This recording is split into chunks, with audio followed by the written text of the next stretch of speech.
আসসালামু আলাইকুম। আমি সাজিদা চলে এসেছি নতুন দিনের ছোট্ট একটি ব্লগ নিয়ে। তোমরা সবাই কেমন আছো?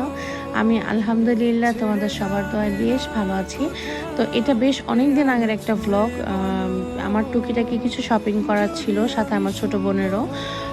তো আমাদের টুকটাক শপিং করার জন্য আমরা বের হয়ে গিয়েছিলাম সকাল সকাল।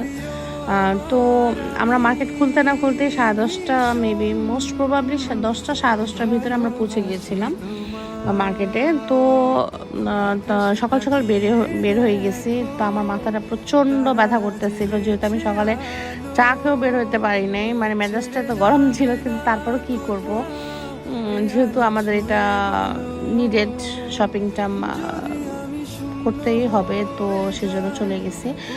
ভাই, রোজা আসার আগে যে পরিমাণ ভিড় দেখছি আর যে পরিমাণ মানুষ, ভাইরে ভাই, এমনিতে তো মাথা ব্যথা করতেছিল। আমার মাথা মনে হয় যে আমার মনে হতেছিল যে এত বিরক্ত লাগতেছিল, মনে হতেছিল যে আমি ওখানে মনে হয় কোন সময় সেন্সলেস হয়ে পড়ে যাইতাম। আমার ঠিক ছিল না, এত বাজে অবস্থা ছিল। তো দেখো, আমি তোমাদেরকে আগেই বলেছি আমরা সকাল সকাল বের হয়ে গেছি। তো আমাদের বের হয়ে যাওয়ার পরে মার্কেটটা মোটামুটি তখন ফাঁকা ছিল। বাট যখন আমাদের ড্রেস কেনা, মানে আমার বাচ্চাদের কিছু টুকটাক ড্রেস কেনার দরকার ছিল, ওগুলো আমরা দেখছিলাম। ওদের ড্রেস কেনার পরপরই দেখি যে ভাই, আমরা আমাদের জন্য যে শপিং করবো সেই দোকানে যাই দেখি বিশাল ভিড়। তো ওদের কালেকশনগুলো খুবই ভালো ছিল। তো ওখান থেকে একটা ড্রেস পছন্দ করেছি আমার ছোটো বাচ্চার জন্য। তো ওখানে ওর ড্রেসটা দিয়ে আবার পাশের দোকানে চলে আসি আমার বড় বাচ্চার জন্য ড্রেস কেনার জন্য।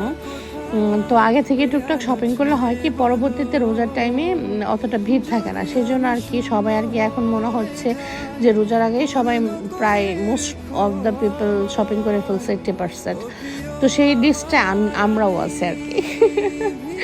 তো এখানে আমি আর আমার ছোটো বোন একটু ভিডিও করছিলাম, ভিডিও ক্লিপস নিয়েছিলাম, দুষ্টামি করছিলাম, কথা বলতেছিলাম। অ্যাকচুয়ালি বন্ধনগুলো খুব মিষ্টি, তাই না? এই ভাই বোনের দুষ্টু মিষ্টি সম্পর্কগুলো আমি না খুব মিস করি, জানো। এখন অনেক কিছু মিস করি, রাতের ঘোরাঘুরি, রাতের চা খাওয়া, একসাথে আড্ডা দেওয়া। কারণ যার যার সংসার হয়ে গেছে, তো সবাইকে একসাথে অ্যাকচুয়ালি পাওয়াও যায় না।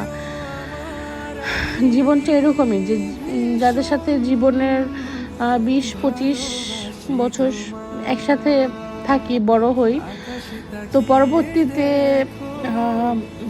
মানে বিয়ে হয়ে যাওয়ার পরে মেয়েগুলা বা আমরা বোনেরা বলো, ভাইয়েরা বলো, যার যার আলাদা সংসারে চলে যায়, সেগুলা পুরোপুরি একদম মানে সেপারেট হয়ে যায়। তখন দেখা যায় যে সবার টাইমিংয়ে মেলে না, সবাই একসাথে হতেও মানে অকেশনালি একসাথে হয়। তো এই জিনিসগুলো না খুব প্যারা দেয়, খুব কষ্ট লাগে। তো যাই হোক, আমরা আমাদের শপিং শেষ করে এত ক্ষুধা লেগেছিল, আমরা মানে কোনো জায়গায় বসার জায়গা পাচ্ছিলাম না, এত ভিড় ছিল। তোমরা রেস্টুরেন্টের ভিতরে দেখো, আমি তোমাদেরকে দেখাচ্ছি। দেখো, একটা টেবিলও ফাঁকা ছিল না। পরে কি করব চিন্তা করলাম যে থাক, টেবিল ফাঁকা হতে হতে আমরা একটু বাইরে থেকে দেখি, একটু আখের শরবত খেয়ে আসি। তো এখানে এই ভাইয়াটার কাছ থেকে আমি আখের শরবত আমরা আর কি খেয়েছি।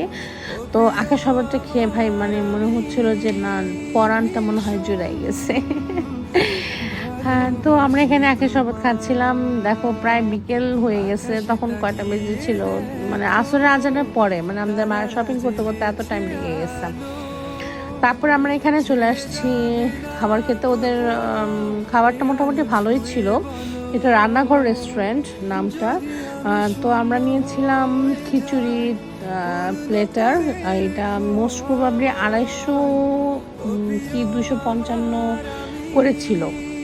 আমরা নিয়েছিলাম খিচুড়ি, সাথে 2টা ভর্তা, পেঁয়াজের ভর্তা আর ধনিয়া পাতার ভর্তা, আর ছিল বিফ চুই ঝাল আর কি, গরুর চুই ঝাল। তো তোমরা সবাই ভালো থেকো। রমজান মাস যেহেতু চলে আসছে, সবাই সবার জন্য দোয়া করো। আল্লাহ হাফেজ, দেখা হবে নেক্সট কোনো ভিডিওতে।